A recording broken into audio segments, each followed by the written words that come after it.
Una noche con la muerte, leyenda de Guanajuato.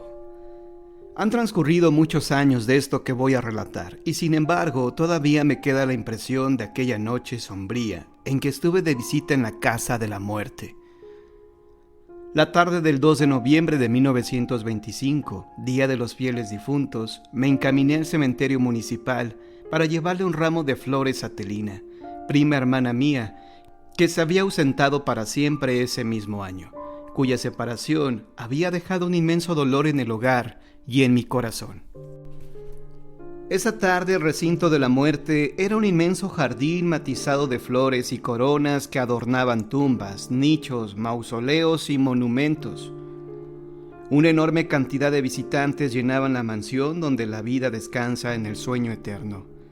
Mujeres llorosas hacían destacar su hermosura con su tocado negro. Viudas llevaban en brazos el último vástago nacido en la orfandad. Hombres de mirada triste postrados junto a las tumbas guardadoras de los despojos de sus seres amados. Pequeñuelos jugando junto a un montículo de tierra recién removida, donde acababan de sepultar un cuerpo.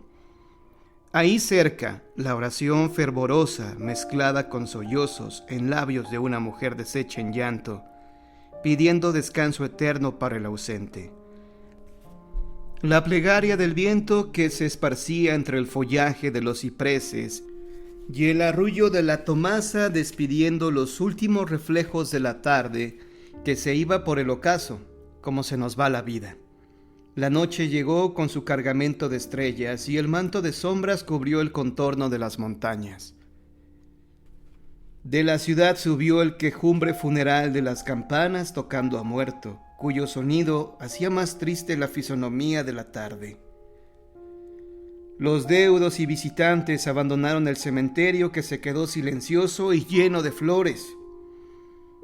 Ya trasponía yo la puerta de hierro para salir cuando me saludó don Isaac, el viejo enterrador que se había acostumbrado a vivir entre las tumbas y los muertos, que guardaba en su memoria muchos relatos de tragedias y espantos.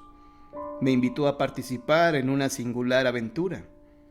«Quiero», me dijo, «que me acompañe a vivir esta noche entre los muertos. Iremos al subterráneo donde están las momias, para que vea lo que hacen y dicen esos despojos». Aquella invitación me sorprendió y me llenó de horror. Negarme era tanto como demostrarle miedo y a la vez desconocer lo que hacen esos cuerpos que un día tuvieron vida. Al aceptarle yo esta proposición, volvió a decirme: «Así me gustan, que no tengan miedo. El otro año invité a 2 amigos míos y no más de pensar que irían con las momias, uno se enfermó del susto y el otro desde entonces no me habla». En esos momentos llegó su hijo Juan Antonio con la merienda. Champurrado, leche y puerquitos de granillo. Me ofreció y comí de aquello.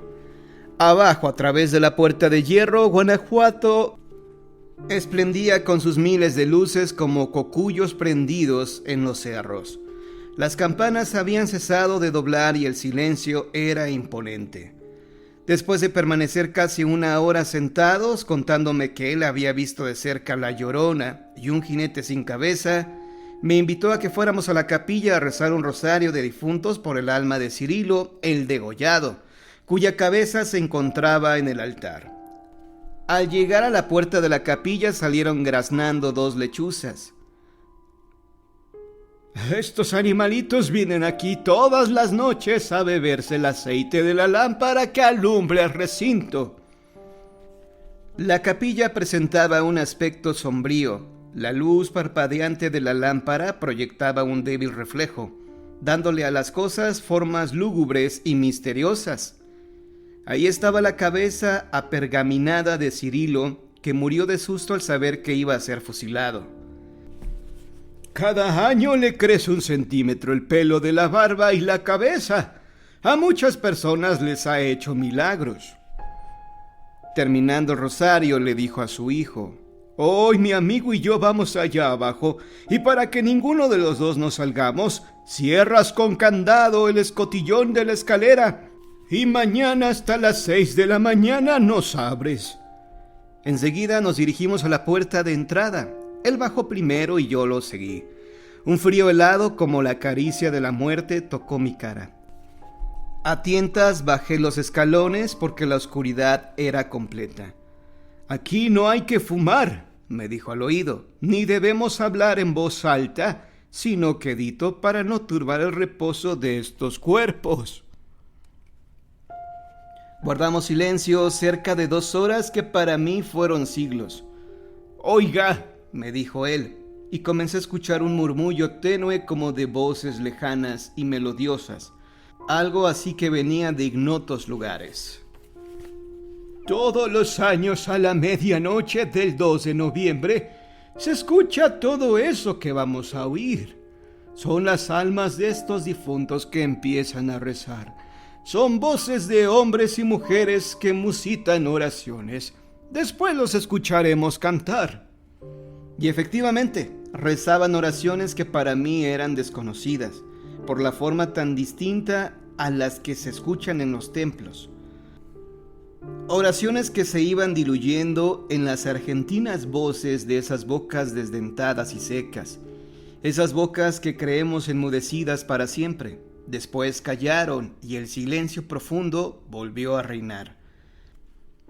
A veces el aire de la noche silbaba lúgubre al entrar por las claraboyas.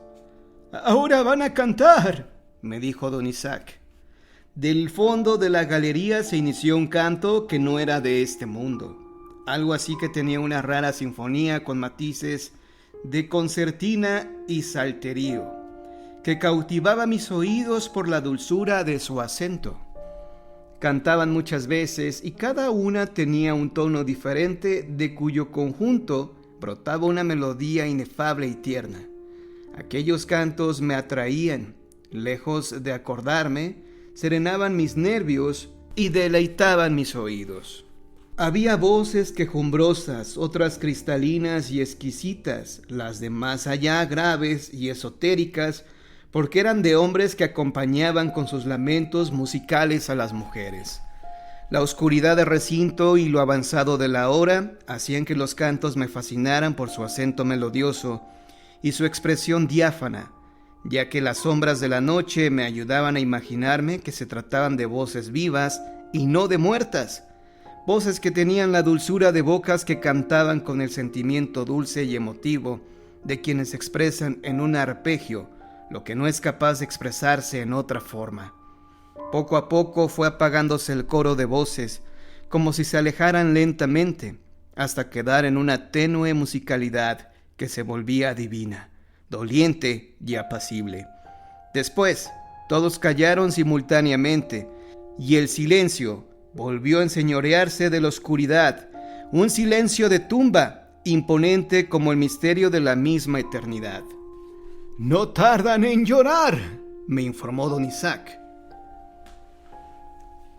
A los pocos momentos comenzamos a escuchar la voz sollozante de una mujer que en forma desesperada modulaba palabras que se confundían con un prolongado lamento, como si algo le obstruyera su respiración, para enseguida quedarle solo un ronquido, como estertor agónico, conmovedor y espantoso. «A esa muchacha la enterraron viva, y lo que acabamos de oír es la repetición de la tragedia que vivió cuando volvió del ataque cataléptico y se encontró bajo tierra y encerrada en un ataúd, falta de respiración y de movimiento». Momentos más tarde se oyó otra voz de timbre cristalino que decía: «¡Qué inmensa es la eternidad! ¡Dios mío! Hace muchos años que espero la visita de los míos, pero me han olvidado. Yo que lo recuerdo tanto a cada instante, y sin embargo, ellos no han vuelto». Terminó sollozando. «Bendito sea Dios, ahora con los ojos del alma puedo verlo todo. Yo que nací y morí con los deseos de conocer un rayito de sol, ahora se iluminan las sombras de este camino infinito que no terminará nunca». Así hablaba una mujer que nació ciega. qué horrible es estar muerta, sin tener la dicha de volver a ver al hombre que fue la ilusión más bella de mi vida. Su abandono y su olvido me aterran más que esta soledad. Señor, perdónale su ingratitud, porque todavía sigo amándolo, decía otra. Virgen Santísima, te pido por tu amor al niño Jesús, me cuides a mi esposa y a mis hijos que hoy van solos por el mundo, sufriendo su orfandad y llorando esta ausencia que no tiene regreso, dijo la voz sollozante de un hombre. A mí me fusilaron aquí. Qué horribles son los instantes que preceden a la muerte. Las bocas de los fusiles son espantosas y de una ferocidad siniestra. Las balas al entrar queman el cuerpo y la dolencia es tremenda. Mis padres aún me esperan en un pueblito del norte. Ese que habló fue un revolucionario que ejecutaron los villistas, me dijo don Isaac. Siguieron escuchándose voces de ruego y de perdón que se alzaban al cielo en busca de misericordia. Después, otra voz de acento profundo y misterioso comenzó a rezar una especie de letanía, la que era contestada en coro por los demás, con esta frase muy clara: Señor, que muy pronto nos volvamos a reunir con los muertos. No supe a qué hora me quedé dormido, tal vez a causa de las extraordinarias impresiones recibidas por todo lo que oí, o porque no sé qué motivos. El caso es que tuve una extraña revelación en el sueño. Soñé que las almas de todos esos cuerpos regresaban de la nada para reintegrarse en ellos, que la muerte era una nueva vida donde volvían a encontrarse los que se habían amado en la tierra, que era una dicha morir para reunirse con los seres queridos, donde ya nadie los volverá a separar, porque ahí la compañía es eterna en la que no hay dolor, ni tristeza, ni lágrimas, que el dolor de los que se quedan es tan inmenso como el de los que se van, y solo termina hasta que tienen la dicha de reunirse en la eternidad. Que morir es una transmigración que no debe espantar a nadie, porque es la verdadera vida donde nos volveremos a ver los que nos hemos amado mucho en la tierra. Uno de esos cuerpos me invitó para que me asomara a la eternidad unos momentos, para que la conociera. Sentía ya la impresión de la mano que oprimía mi brazo, de quien me iba a conducir hacia el más allá. Era una silueta blanca y vaporosa, con figura de mujer que me insinuaba a que la acompañara para quedarme ahí con ella para siempre. En eso desperté. Por las claraboyas de la galería entraba la tenue claridad del amanecer. Don Isaac estaba de pie junto a mí, fumándose un cigarrillo. A los pocos minutos abrieron la puerta del escotillón y se escucharon pasos que bajaban por la escalera. Era su hijo Juan Antonio que iba por nosotros. Dirigí una mirada hacia los cuerpos momificados. Ahí estaban silenciosos y fríos, con sus muecas trágicas, y en la misma posición que conservan desde hace muchos años. Nos alejamos de ahí, subimos la escalera, el aire mañanero refrescó mi cara y tonificó mis nervios. Había vuelto de la eternidad. El alba ponía un tono de belleza en aquel conjunto de tumbas, de cruces y de monumentos. Allá abajo, Guanajuato dormía plácidamente al amparo de las últimas sombras de la noche, que poco a poco se desvanecían entre los callejones embrujados ante la llegada de la aurora de este mundo.